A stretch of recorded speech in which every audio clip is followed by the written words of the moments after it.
A Orquestra Sinfônica de Santos apresenta amanhã no Teatro Coliseu o seu tradicional concerto da última quinta-feira de cada mês. Para falar sobre a orquestra e a apresentação de amanhã, eu recebo o regente José Consani, que comanda a orquestra nesta quinta-feira. Maestro, boa noite, obrigado, viu, por participar aqui com a gente. Boa noite, Irineu. Eu que agradeço pelo convite e pela oportunidade de falar um pouco do nosso trabalho. Qual é o programa dessa apresentação de amanhã, maestro? Nessa apresentação a gente faz um programa essencialmente barroco e com alguns compositores não tão comuns, né? A gente tentou fugir um pouco do habitual do barroco, que é Bach, Vivaldi, está trazendo alguns compositores um pouco menos conhecidos, um pouco menos explorados. E até para as pessoas terem acesso também a outro tipo de música, sim, não é? Porque exatamente. senão fica sempre nesses compositores que já são mais conhecidos. Que todo mundo já conhece, a gente não precisa vai lá, reiterar já essa importância. Já ouviu o Beethoven, já ouviu o Vivaldi e tantos outros. Essa tem sido, de fato, uma preocupação nossa nas últimas temporadas, né? No planejamento das últimas temporadas, que é trazer algumas novidades e algum tipo de... alguns compositores que não sejam tão do conhecimento geral. Esse programa que vai ser apresentado é o mesmo que já foi apresentado no concerto do final de semana que aconteceu no Morro ou não? É diferente? Não, é outro programa completamente diferente. É. O do Morro, a gente buscou fazer um programa um pouco um mix, na verdade, com gêneros diversos, um pouco mais eclético, para que a gente pudesse mostrar para as pessoas o que a orquestra pode fazer, né? Quais são as possibilidades de um conjunto orquestral. Então a gente fez peças de Beethoven, e fez algumas peças de alguns compositores brasileiros, nacionalistas, que têm por hábito o uso de temas e motivos da nossa cultura popular tradicional, de vários lugares do Brasil, do Nordeste, pantaneira, sertaneja, e alguns rocks também, que viraram nossos hits também da orquestra para esses concertos ao ar livre e tudo mais. Como é feito esse programa, mas, quer dizer, existe uma coerência na elaboração desse programa, uma linha a ser seguida? Esse de amanhã você já falou que está mais para o barroco, mas e os outros programas? Existem uns que são muito mais variados, né? Como você mesmo falou agora, música clássica e às vezes mistura com música popular, por exemplo, com rock e assim por diante.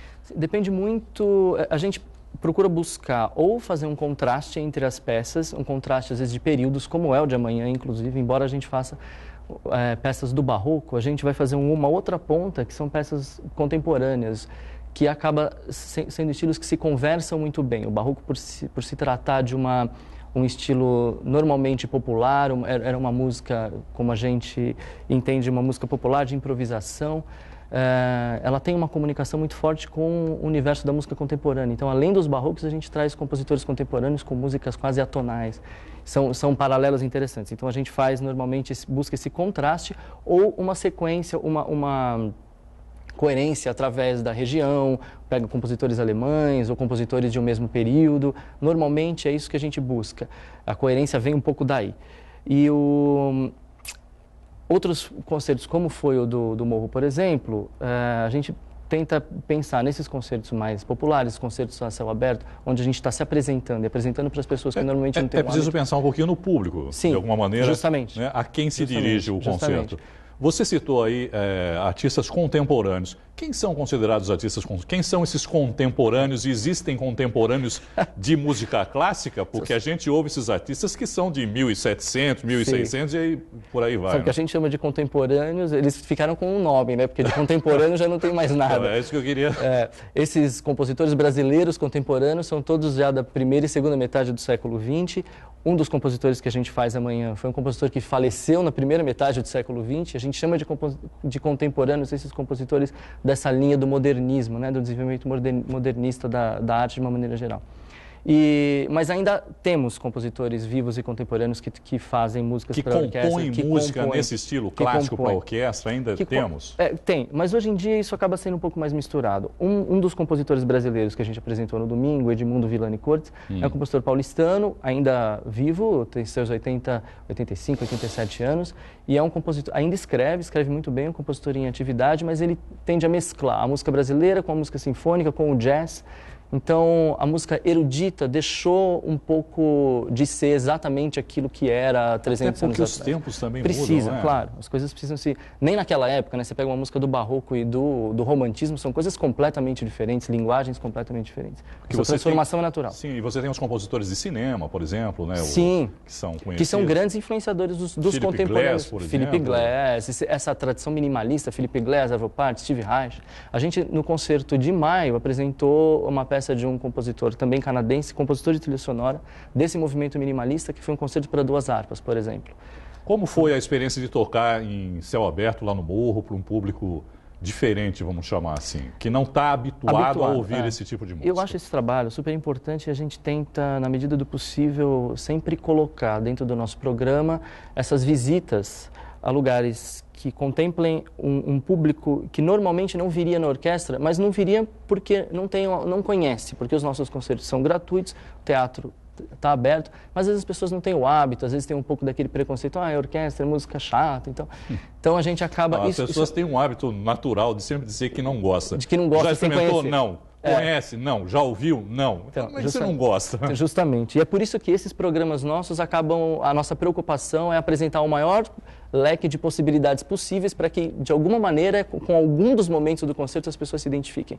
Mas acaba sendo muito gratificante, as pessoas gostam e aplaudem e querem mais. E sempre que a gente vai, os concertos estão cheios. Normalmente gostam, né? Normalmente gostam. É interessante isso, né, Gonçalo? Mesmo as pessoas que nunca teve nenhum tipo de contato com esse tipo de música, quando vai, acaba se emocionando e gostando, né, das apresentações. Claro, é uma novidade, a novidade é sempre muito bem-vinda, né? Essa nova fase da orquestra, com concertos em datas já conhecidas, é bem recente, né? Uns 5 anos. A gente firmou isso, se não me engano, a partir de 2015. Qual a análise que você faz dessa nova metodologia de trabalho, se dá para chamar assim? Acho que foi super positiva. A gente teve um crescimento significativo no público, na frequência do público, porque o fato da gente ter um lugar específico para a gente se apresentar todo mês, né? E não mais pingado, uma vez é na igreja, outra vez é no Teatro Brás Cubas e tal. A nossa programação oficial acontece no Teatro Coliseu. A gente tem os concertos itinerantes, que são os concertos que que vai ao morro, que vai à igreja, que vai à praia no Réveillon, mas a nossa programação oficial está no Coliseu. E as últimas quintas do mês, as pessoas às vezes vão sem nem saber o que é que a gente vai tocar. Porque mas sabe que tem. Sabe que tem, gosta da orquestra, gosta de acompanhar o trabalho e vai, se programa para ir. Então, isso foi super significativo para nós, estabelecer essa data fixa da última quinta do mês. E só para a gente encerrar, então, o que as pessoas precisam fazer para participar amanhã e ir lá assistir essa apresentação? Bom, os nossos concertos são gratuitos, sempre às últimas quintas do mês, às 8h30.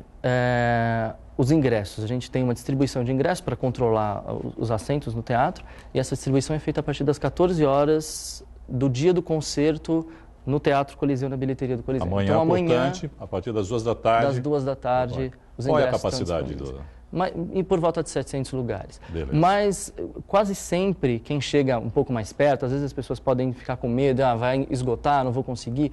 Chegar perto do concerto, 8 horas, a gente sempre dá um jeito de acomodar. Foram poucas as vezes que a gente teve que mandar a gente para casa por falta de assento. Maestro José Ronsani, muito obrigado, viu, pela entrevista. Sucesso amanhã em mais uma apresentação da orquestra. Muitíssimo obrigado, Irineu. Boa noite para você. Boa noite, obrigado.